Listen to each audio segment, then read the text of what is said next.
दोस्तों, भारत को अगला धनखड़ मिल गया। जी नहीं, भारत को नए उपराष्ट्रपति मिल गए। नाम है राधा कृष्ण।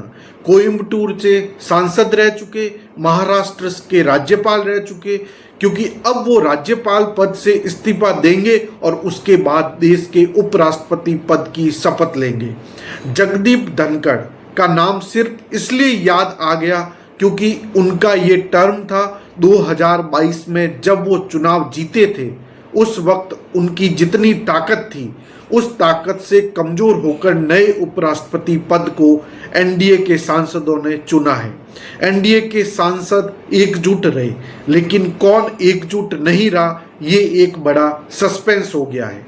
एक ऐसा सस्पेंस जिसमें इस बात को लेकर बहस छिड़ गई है, क्या वाकई इंडिया गठबंधन में क्रॉस वोटिंग हो गई, क्योंकि उनकी कुल संख्या 315 थी और 315 में से 300 वोट उनके कैंडिडेट सुदर्शन रेड्डी को मिले। लेकिन संयोग ऐसा है कि 15 वोट अमान्य करार दे दिए गए, यानी उन वोटों की महत्ता नहीं रही। उस वोट में क्या गड़बड़ी थी, ये एक सवाल है। लेकिन उसके आगे का सवाल ये है कि एनडीए की अपनी ताकत 422 वोट की थी, लेकिन उसके कैंडिडेट को वोट मिले हैं उससे ज़्यादा 452, यानी 30 वोट बढ़ गए। और यहाँ पर एक दूसरा सवाल खड़ा हुआ, ये 30 वोट कहाँ से आए? कांग्रेस अपने तौर पर कह रही है क्योंकि एक पूरी ट्रेनिंग दी गई थी, बैठकर कहा गया था कि आप गलती नहीं करेंगे, एक दूसरे कलम का इस्तेमाल नहीं करेंगे, एक ही कलम रहेगी। और इस बात का जिक्र आज जहन में कर किसी के लिए इसलिए आ गया क्योंकि 9 वर्ष पहले हरियाणा में जब राज्यसभा का चुनाव हुआ था और कांग्रेस के उम्मीदवार उस समय आर के आनंद थे और आर के आनंद 14 वोट से हार गए थे और 14 ही वोट अमान्य करार दे दिए गए थे जो कांग्रेस के थे। उन 14 वोटों को मिलने के बाद आर के आनंद जीत जाते, यानी कांग्रेस का उम्मीदवार राज्यसभा में हरियाणा में पहुंच जाता। लेकिन 14 वोट अमान्य हो गए और वो पहुंच नहीं पाए राज्यसभा सांसद आर के आनंद। यहाँ स्थिति थोड़ी सी भिन्न है। ये लड़ाई इसलिए बड़ी हो गई कि आखिर एनडीए टूटेगा या इंडिया गठबंधन टूटेगा, क्रॉस वोटिंग किसके बीच से होगी। तो रिजल्ट कुछ इस तर्ज पर निकल कर आया जिसमें यह बताया गया कि एनडीए गठबंधन एकजुट है, उसको 30 वोट ज़्यादा मिले विपक्ष से।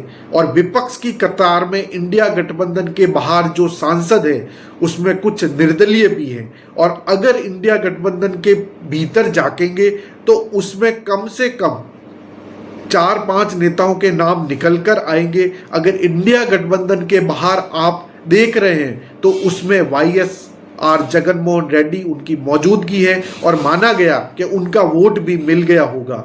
और ये भी माना गया कि इस दौर में जो क्रॉस वोटिंग हुई उसमें बड़ी पार्टियों के तौर पर या बड़े नेताओं के तौर पर जिनकी पहुंच और पकड़ है, उसमें सबसे बड़ा नाम तो शरद पवार का है।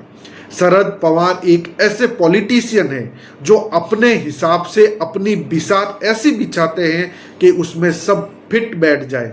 और 2024 में जब 240 सीटें बीजेपी को मिली तब भी कहा गया था कि शरद पवार को वह चाबी सौंपी गई कि आप प्रयास कीजिए कि विपक्ष की सत्ता बन जाए। और कहते हैं कि उस वक्त नीतीश कुमार भी मान गए थे, लेकिन फिर पता नहीं कौन सी बिसात बची कि एक झटके में बीजेपी की सत्ता बन गई और विपक्ष जो सपने देख रहा था वो धराशायी हो गया। दूसरे शख्स के तौर पर इस दौर में लगातार कांग्रेस पर निशाना साधने वाले अरविंद केजरीवाल है या आम आदमी पार्टी है।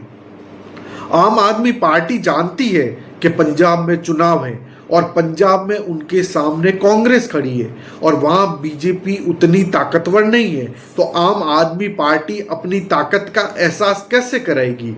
सामने वाला जो विरोधी है उसे कमज़ोर साबित करके। तो अगली नज़र शरद पवार के बाद सबकी नज़र अरविंद केजरीवाल पर चली गई। और अच्छा, आम आदमी पार्टी के भीतर भी क्या खेल हो सकता है, ये दूसरा सवाल है। इसके साथ निकल कर आया कि तीसरा बड़ा सवाल इस दौर में ये निकल कर आया, क्या महाराष्ट्र की राजनीति के भीतर हिंदुत्व की एकजुटता के साथ उद्धव ठाकरे को जो लेकर डोरे डाले जा रहे थे वह डोरे कहीं मजबूत तो नहीं हो गए, और उद्धव ठाकरे की शिवसेना भी कहीं इस तरफ पर मजबूत के साथ नहीं आ रही है।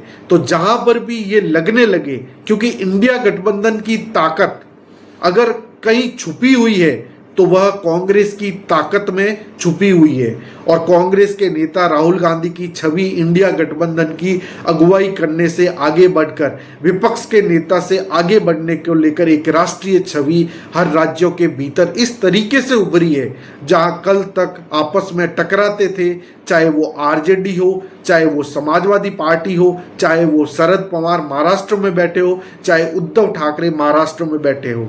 ये सारी परिस्थितियों के बीच एक नाम और निकल कर आया। क्या वाकई स्टालिन के साथ तालमेल मजबूत हो चला है? आने वाले टाइम में तमिलनाडु की सियासत को लेकर अक्सर बीजेपी के भीतर ये गहमागहमी जरूर रहती है कि डीएमके के साथ गठबंधन क्यों नहीं हो सकता। तो क्या डीएमके के नेता, ये एक दूसरे सवाल निकल कर आया कि स्टालिन का, और खास तौर से जब कोयम्बटूर के सांसद रहे राधाकृष्ण उपराष्ट्रपति बन रहे हैं, तो फिर तमिल अस्मिता या तमिल चेहरे के आश्रय कहीं ना कहीं अपनी राज्य की बात का जिक्र भी हो तो जरूर होगा। तो एक झटके में कई तस्वीरें सामने आकर खड़ी हो गई।